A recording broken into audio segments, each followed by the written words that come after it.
ఈరోజు వాక్యంలో నుండి కొన్ని విషయాలు మనం ధ్యానం చేసుకుందాం. దేవుడు సహవాసం గురించి మాట్లాడుతున్నాడు. 1 కొరింథీ పత్రిక 1:9 మన ప్రభు అయిన యేసుక్రీస్తు అను తన కుమారుని సహవాసమునకు మిమ్మును పిలిచిన దేవుడు నమ్మదగినవాడు. 1 Corinthians chapter 1 verse 9 says, why does God call people? God is faithful, by whom we are called into the fellowship of his son Jesus Christ our Lord. మన ప్రభు అయిన యేసుక్రీస్తు అను తన కుమారుని సహవాసమునకు, అంటే దేవుడు స్త్రీని, పురుషుని, యవనస్తులను, పెద్దలను, వృద్ధులను పిలిచేది దేనికోసము? యేసుక్రీస్తుతో సహవాసం చేయుటకు. అంటే యేసుక్రీస్తుతో సహవాసం చేస్తే ఏమొస్తుంది? నేను యేసుతో సహవాసం చేస్తే ఏం జరుగుతుంది? If I have fellowship, if I have friendship with Jesus, what will happen to me? మొదటిగా రాసుకోండి, యేసుతో సహవాసం కలిగి ఉండటం వల్ల పాపక్షమాపణ దొరుకుతుంది. పాపక్షమాపణ. నేను ఒక మాట అడుగుతాను. యేసుక్రీస్తు ప్రభువారు 2017 సంవత్సరాల క్రితం సిలువలో ఏం చేశారు? రక్తమును చిందించారు. అంటే మానవ జాతి యొక్క పాప శాపం తీసివేయడానికి యేసయ్య ఏం చేశారు? రక్తము కార్చారు. పాపాలన్నిటికీ విరుగుడు, పాపాలన్నిటికీ క్షమాపణ రక్తం చిందించేశాడు. మరి మానవులందరూ పాపం పెరిగిందా తరిగిందా ఈ రోజుల్లో? మరి పాపం పోవడానికి ప్రభు రక్తం కారిస్తే మరి అందరి పాపాలు పోయినట్టు కాదా? ఎవరి పాపాలు యేసు రక్తం కడుగుతుందో చూద్దాం. 1 యోహాను 1:7 చదవండి. అయితే ఆయన వెలుగులో ఉన్న ప్రకారము మనమును వెలుగులో నడిచిన ఎడల మనము అన్యోన్య సహవాసం గలవారమై ఉందుము. అప్పుడంటే ఎప్పుడు? సహవాసం కలిగి ఉన్నప్పుడు యేసు రక్తము మన ప్రతి పాపను మనల్ని పవిత్రులుగా చేస్తుంది.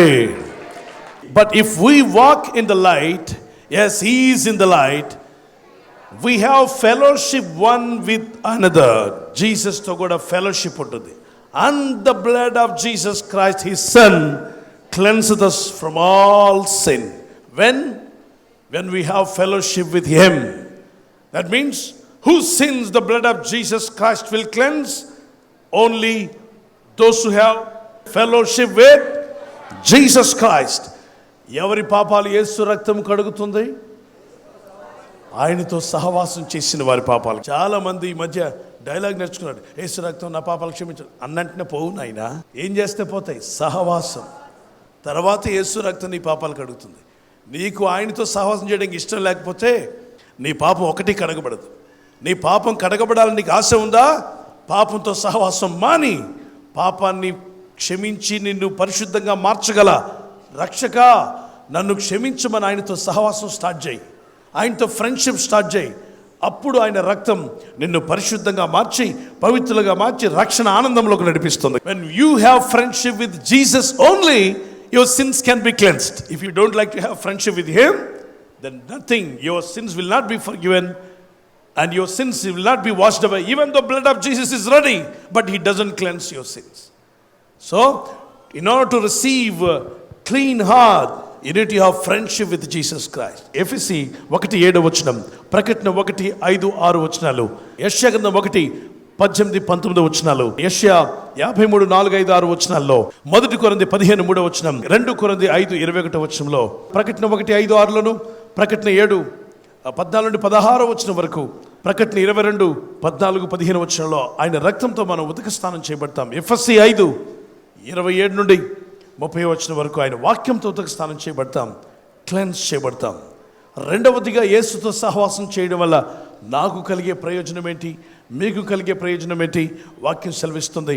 ఆయనతో సహవాసం చేస్తే మనశ్శాంతి, సమాధానం. ఈ లోకం ఇవ్వని శాంతి, లోకం ఇవ్వనిది ఇస్తాడట. ఈ లోకం ఇవ్వలేనిది, ఈ లోకం ఉంటున్న గొప్పవారు చిన్నవారు ఎవరు ఇవ్వలేనిది, సూపర్ మార్కెట్ ఇవ్వలేనిది, ఫారిన్ గూడ్స్ ఇవ్వలేనిది, ఒక స్త్రీ ఒక పురుషుడు ఇవ్వలేనిటువంటిది, ప్రపంచంలో ఎవరు ఇవ్వలేని, ఈ లోకం ఇవ్వలేని మనశ్శాంతిని, సమాధానమును నీకు ఉచితంగా ఇస్తాడు.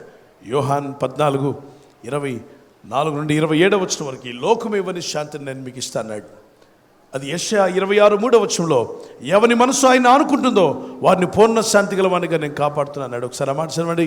యెషయా 26:3, whose ever keep him in perfect peace whose mind is stayed on thee, because he trusteth in thee.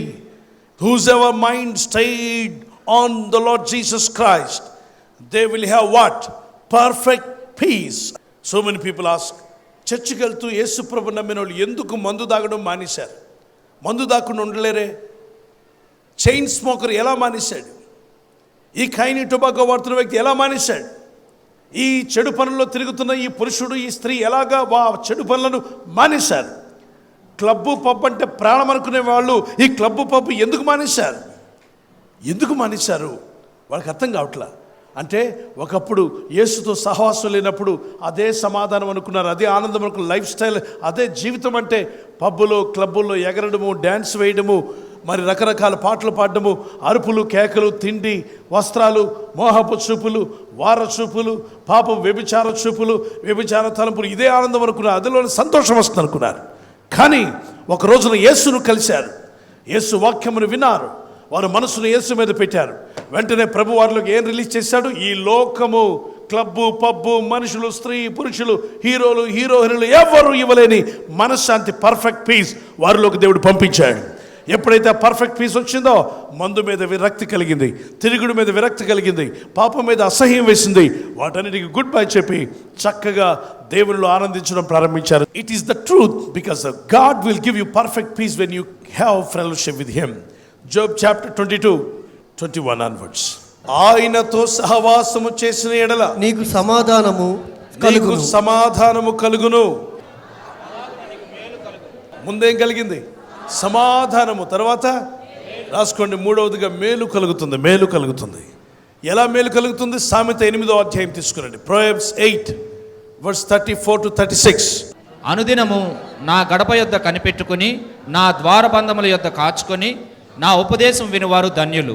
అనుదినమా? ఆదివారమా? అనుదినము. అందుకే అనుదినము దేవుని వాక్యాన్ని చదవండి. అనుదినము నా గడప యొద్ద, అంటే వాక్య గడప యొద్ద కనిపెట్టుకొని, నా ద్వారబంధముల యొద్ద కాచుకొని, ఉపదేశం వినువారు వినాలి. దేవుని ఉపదేశం వినాలి. తర్వాత నన్ను కనుగొనువాడు జీవమును కనుగొనును. యేసును కనుగొన్న వారికి 4వది రాసుకోండి, జీవము. యేసుతో సహవాసం చేయడం వల్ల ఏం కలుగుతుంది? జీవం సమృద్ధిగా వస్తుంది. When you have friendship with him, you will have abundant life. John chapter 10:10 and 10:11. There is abundant life in Jesus Christ. He wants to give you life. John chapter 7, యోహాను 7:37-38. అలాగే పరిశుద్ధ లేఖనాన్ని జీవం ఇవ్వడానికి లోకానికి వచ్చాడు. సామెతలు 8వ అధ్యాయం కంప్లీట్ చేయండి. నన్ను కనుగొనవాడు జీవమును కనుగొనును. యేసును కనుగొని యేసుతో సహవాసం చేస్తే ఏం కనుక్కుంటారు? జీవం. బంగారమా జీవమా? జీవం. ఏది బెటర్? జీవం. ఈ రాత్రి మీకు లారీ బంగారం ఇచ్చి మీ ప్రాణం తీసుకుపోతే ఏం చేసుకోవడానికి? కాబట్టి జీవం ముఖ్యమా, బంగారం ముఖ్యమా? రైట్, చదవండి ఆ మాట. యేసును కనుగొనువాడు జీవమును కనుగొనును. యెహోవా కటాక్షము వారికి కలుగును. దేవుని దయ రాసుకోండి. 5వదిగా దేవుని దయ నీకు దొరుకుతుంది. దేవుని కటాక్షము, favour of God. You will have the favor of God. When you have the favor of God, when you go to interview, when you go to do a business, when you want to purchase something, when you want to do something for your children, if the favor of God works upon you, you will have wonderful rewards, wonderful blessings, wonderful success. అద్భుతమైన success. Favour of God యోసేపు మీదకి వచ్చినప్పుడు దేవుని దయ అద్భుతంగా. యోసేపు jail నుండి మంత్రిగా మార్చబడ్డాడు, ప్రెసిడెంట్ టు ప్రైమ్ మినిస్టర్. ఎప్పుడైతే దేవుని దయ ఫేవర్ గొర్రెలు కాసుకుని దావీదు మీదకి వచ్చిందో అతను ఇజ్రాయేల్కు రాజుగా మార్చబడ్డాడు. గాడిదలు కాసుకున్నటువంటి సౌలు మీదకి దేవుని దయ రాగా అతను ఇజ్రాయేలే గొప్ప మొదటి రాజుగా మార్చబడ్డాడు. ఎస్తేర్, ఆమె ముఖానికి తక్కువ సింపుల్ మేకప్ వేసుకుందట. అక్కడ అందరూ రాణీలుగా అవ్వడానికి పోటీ పడ్డారు. రాజుగారు ఎవరో ఒక అమ్మాయిని రాణిగా ఎంచుకుంటాడు.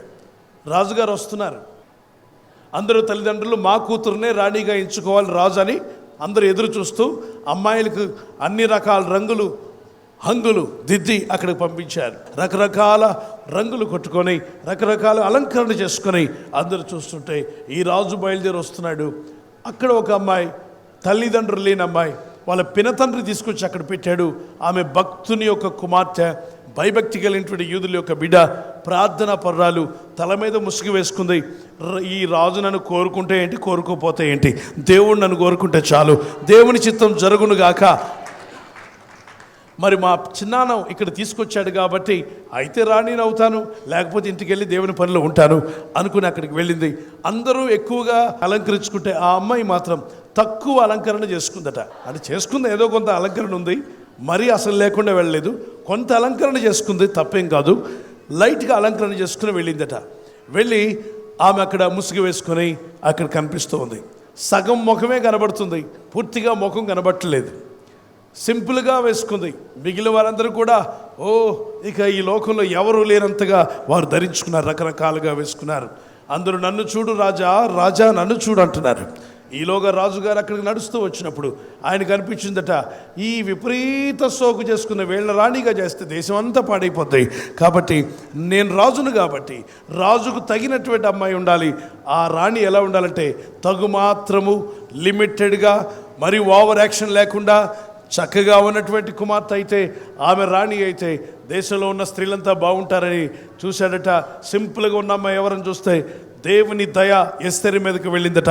వెంటనే ఎస్తేరుని చూసి ఏమను రాణి అన్నట్టునే మిగిలిన అమ్మాయిలందరూ మన మూతులు తిప్పి ఏముంది దగ్గర, ఏముంది దగ్గర, ఏముంది దగ్గర అని చూశారు. ఏమీ లేదు, కానీ ఆమె మీద దేవుని దయ ఉంది, ద ఫేవర్ ఆఫ్ గాడ్. చూడండి, ఇన్ని ఆకర్షణలో అలంకరించుకున్నా వారు రాణి కాలేకపోయారు, కానీ దేవుని దయ దొరికిన అమ్మాయి రాజుగారి ప్యాలెస్లోకి వెళ్ళిపోయింది. వివాహం జరిగింది. అనేక దేశాలు వెళ్ళేటువంటి రాజుగారికి భార్యగా మారింది. ఆ యొక్క స్థానంతో ఆమె యూదులను రక్షించడానికి కూడా గొప్ప ప్రణాళిక వేసింది. సో దేవుని దయ నీ పైన, నీ బిడ్డల మీద, మీ కుటుంబం మీదకి రావాలనుకున్న వారు దేవునికి స్తోత్రం చెప్పండి. ఎవరిని కనుగొనాలి, ఎవరితో సహవాసం చేయాలి? దాని తర్వాత 36వ వచనంలోకి వెళ్దాం. Please read it. నన్ను కనుగొనని వాడు తనకి హాని చేసుకొనడు. నాయందు అసహ్యపడు వారందరూ మరణమును స్నేహితులు. యేసు క్రీస్తును అసహించుకున్న వారందరూ కూడా దేన్ని స్నేహిస్తున్నారట? మరణమును. ఈ జీసస్ నాకు వద్దు, ఈ యేసు ప్రభు నాకు వద్దు అనే ప్రతి వ్యక్తి దేన్ని ప్రేమిస్తున్నట్టు? మరణమును. మరణం కనుక జాగ్రత్త. మరణం అంటే 2 రకాల మరణాలు ఉన్నాయి. చనిపోయాక ఆత్మ నరకానికి వెళ్ళేది వేరు, అది రెండవ మరణం.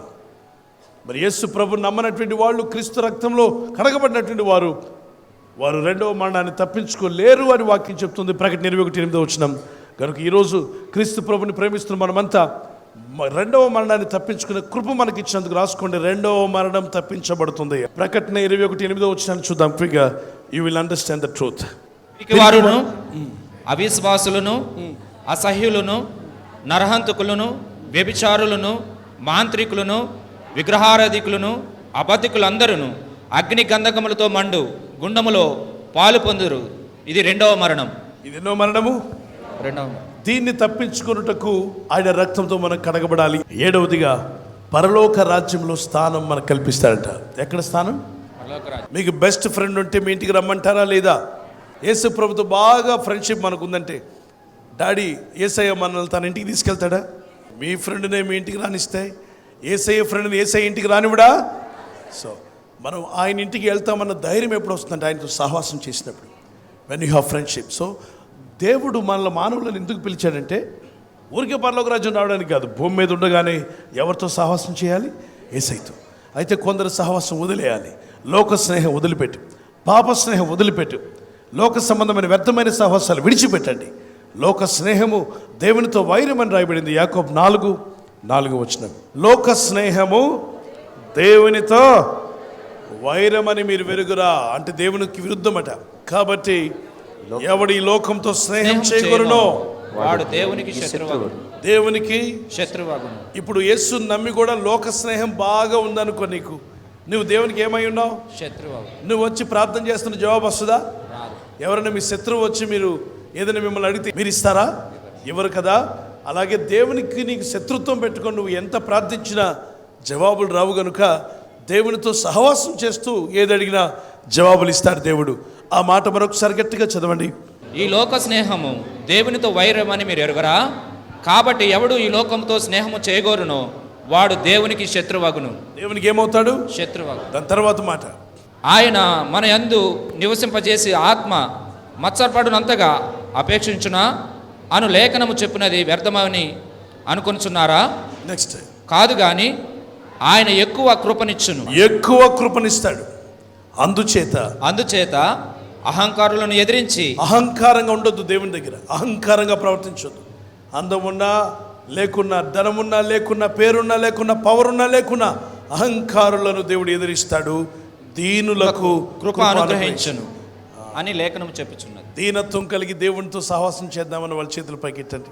అప్పుడు మీకు ఎక్కువగా ఏమిస్తాడు దేవుడు? కృప, ఎక్కువ కృప ఇచ్చును. దీన మనసు దేవుడు మనకు దయచేయను గాక.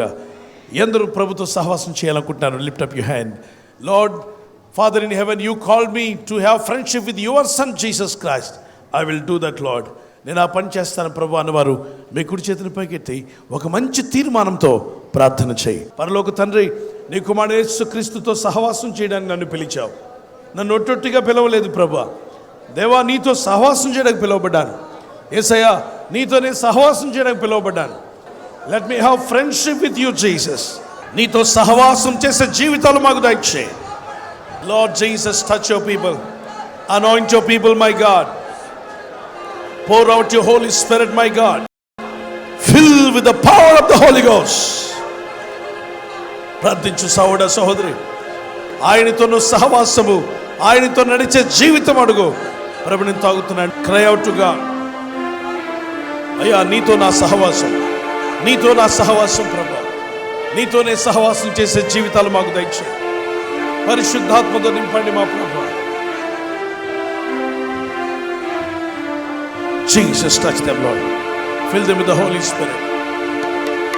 Pour out your Holy Ghost. Anoint your people, my God. ప్రభు, తాకుము, నీతో సహవాసము దయచేయమని, సమాధానం శాంతినిచ్చిన మనకి మహిమ తెచ్చుకోమని యేసు క్రీస్తు నామములో అడుగుచున్నాను మా ప్రియ తండ్రి. ఆమేన్.